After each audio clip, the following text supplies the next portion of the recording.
Alright guys, so we've got the first of the winners quarterfinal games of the TWC 11.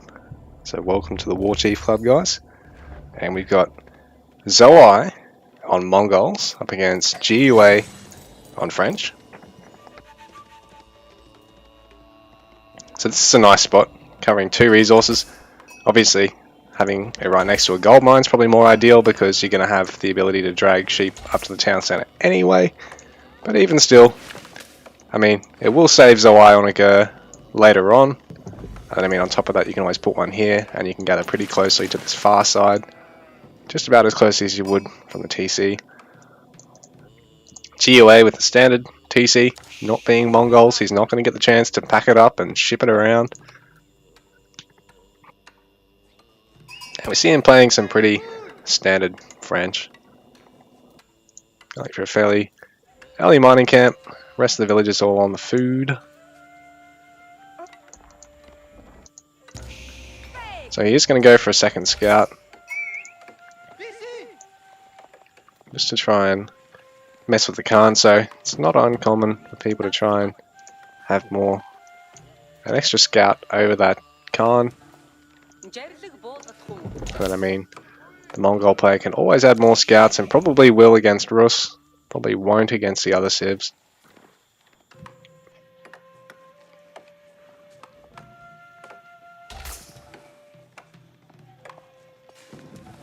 So I'm going for some stone. I mean, going for some wood because he wants to actually go for early barracks aggression against his French opponent.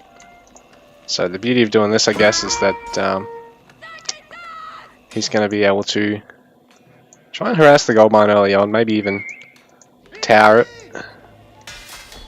Just doing this out of the go, he's going to be able to produce. I mean, doing this out of the Ovu, he's going to be able to produce 2 at a time. But he just need a bit more food at the moment. Bit over gathering on the wood, but it's nothing huge. Being Mongols as well, he doesn't need houses. There's already 3 scouts for GiveUA. So he wants to really put the pressure on. And even try and snipe the Ovu if he can. This is going to force Xoai to have to use the spears defensively. And I mean, GiveUA probably going to have to back out here.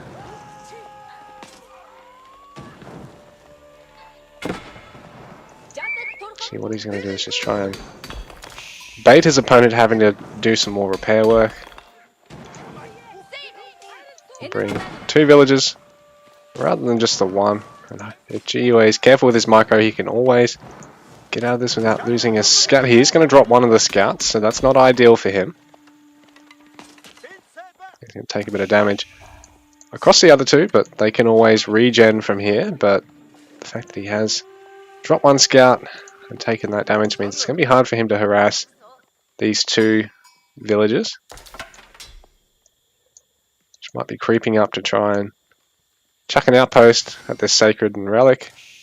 That way he's going to maintain possession of both of those. It's not hard to put another outpost here and start controlling his enemy golds.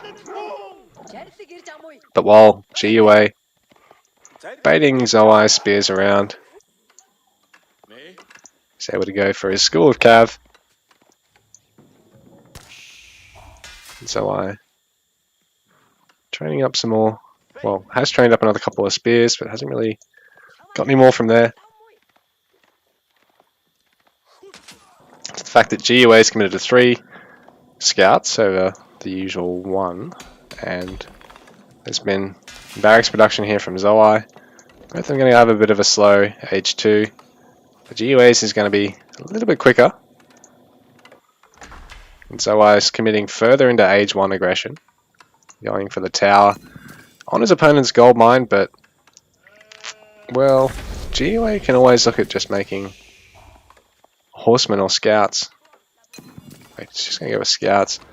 Go for a switch to a range and just use a mix of scouts, maybe horsemen and some archers, just to push these spearmen off. And there's, of course, other gold mines for him to go for. A couple more over here. Obviously, if you tower right here, you can probably control both of them. GiveUA even distance gathering on the wood there at the moment. I think GiveUA might look at taking this wood line down here though, because I mean it puts pressure on Xoai to actually have to tower over here as well. But Xoai is probably going to look at doing so, and then work on the gold mine over here.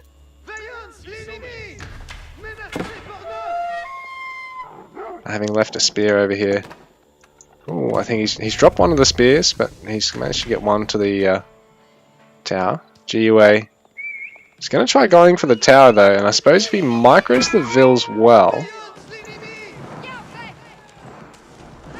Yeah, GiveUA is just going to try and micro the vills through this. Try to take the tower if you can. Because he's got the bowman, instantly focusing down the spear. I think GiveUA should be able to make this work because the spear... Yeah, a bit of a mistake actually taking the spear out there, I think. Xoai was probably better off just leaving it in and forcing GiveUA to have to micro every last villager. Because then if GiveUA misplays, he drops a vill and actually sort of makes this worth it for Xoai. But alas, not to be. Meanwhile, Xoai's tower outpost over this side, not really of any consequence because he hasn't forced GiveUA off the initial wood line. And now GiveUA is free to get back on his starting gold, doesn't even have to worry about getting on the second gold for now. So I think GiveUA's repelled this absolutely fine.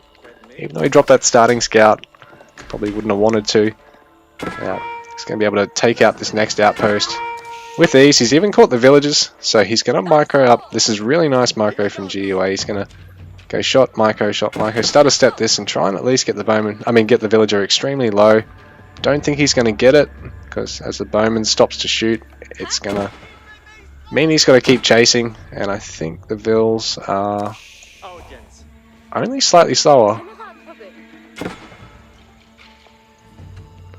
I don't know if Xoai's going to drop that vill, but in the meanwhile he's going to drop a tower. And GiveUA now has the eco space to start producing his knights, rather than just scouts.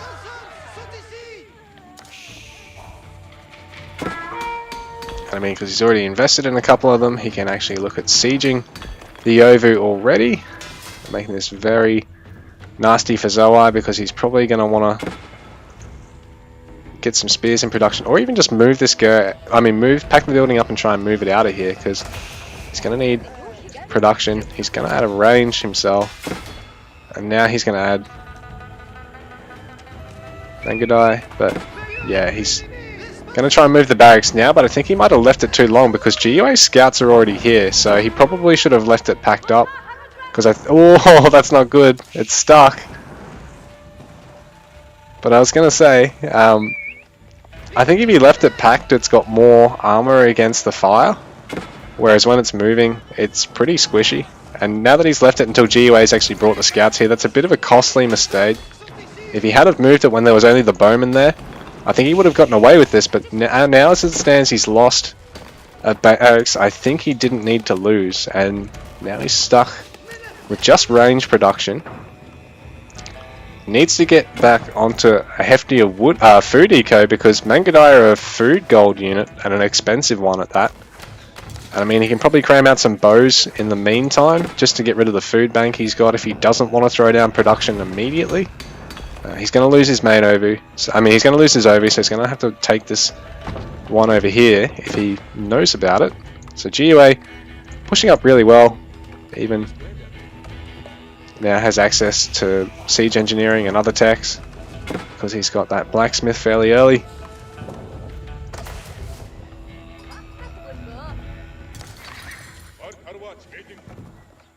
So no early towers. No early outposts left on the map here for Xoai. I think he's down by about 8 population already, which is not all that great. The scouts to tank is quite nice for GiveUA, even though they're a squishy, low damage unit. The fact that he's got them able to regen, he's got knights who are also, now that he's got chivalry able to regen, he's going to be able to start pumping out some knights. He's going to drop a vill there, so not ideal for him. Drop a bowman without getting a vill there, so not ideal for him, but he can just keep slowly chipping away at this range until he gets the wood. He's getting steeled arrow and iron undermesh before he goes for siege engineering, just in case he's actually got to take a fight, because there's a good number of Mangudai there. They are just going to pursue a scout for now. So GiveUA really locking up Xoai's army here.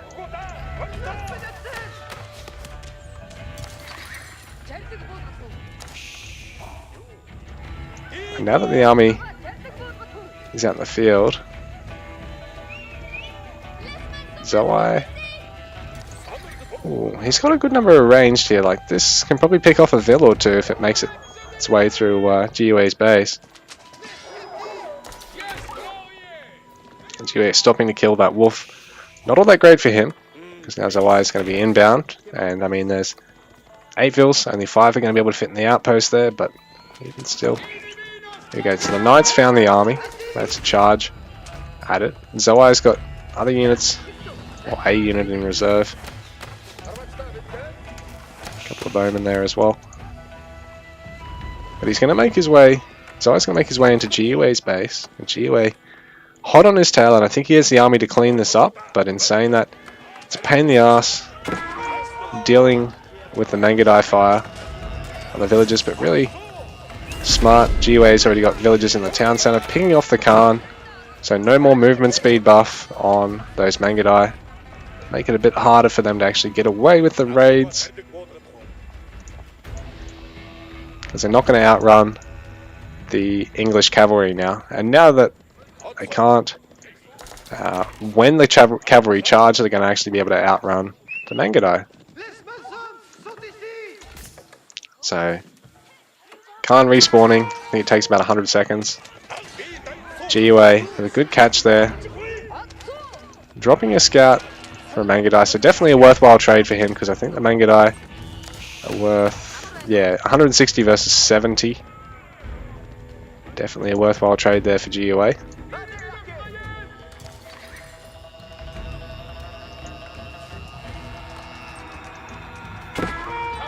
So this knight might... Ooh, he shouldn't stick around. GiveUA is going to drop a knight, which is not ideal for him, but at the same time,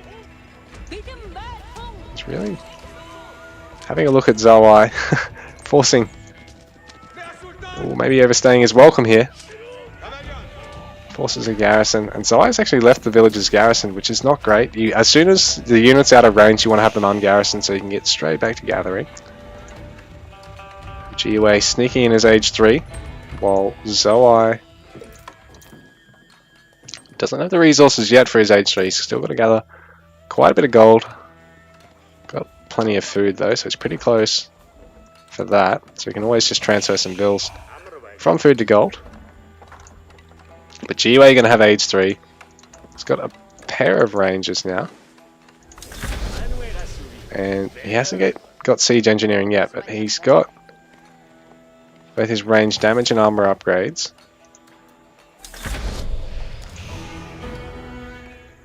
New Khan out in the field, so Xoai able to start being active again, because he can always just send the Khan to the Mangudai and look at making use of that speed buff to get away with some hit and runs here. Nice little speed and damage boost spells out of the Khan.